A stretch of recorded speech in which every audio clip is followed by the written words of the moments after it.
Hatxe, ireki euskaltegia, hemen gaude aurten ere ikasteko prest.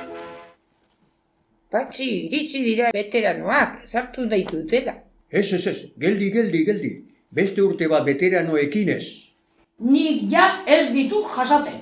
Lasai, utzi nire esku. Bai, bueno, aurten aldaketa batzuk egon dira. Ez gaizki hartu, baina irakasleo pentsatu dugu urte gehiegi daramezuela euskaltegian. Atxeden alditxo bat ongi datorkigu denoi. Labur bilduz, ezin duzue euskaltegian jarraitu. Listo baitia, libratu gara beraietaz.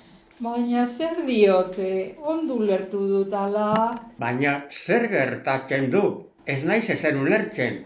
30 urte garete hemen ikasten. Horregatik jober. Zaude isilik, baina zer daukazu buru horretan? Sinisteko ere horrelakorik? Baina salduzu ikusten.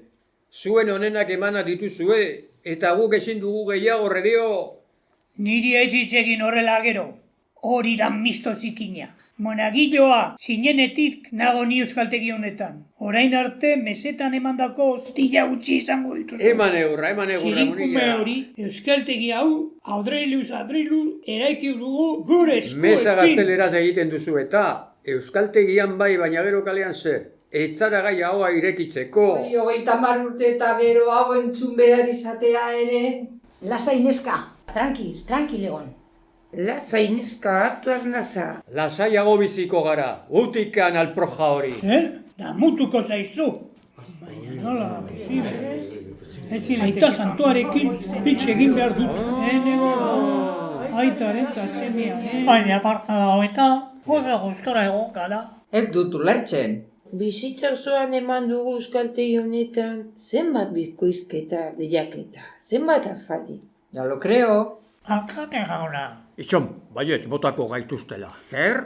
Zer esaten ari duzu? Non tomatuko du ni orain kafia? Beno, aitona, ikastaroa bukatu da. Zer? Bukatu da? Zuen nauzu konozitzen.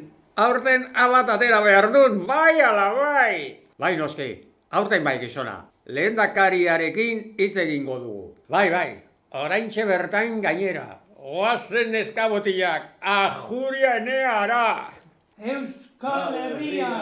Euskaraz! Euskal Herria!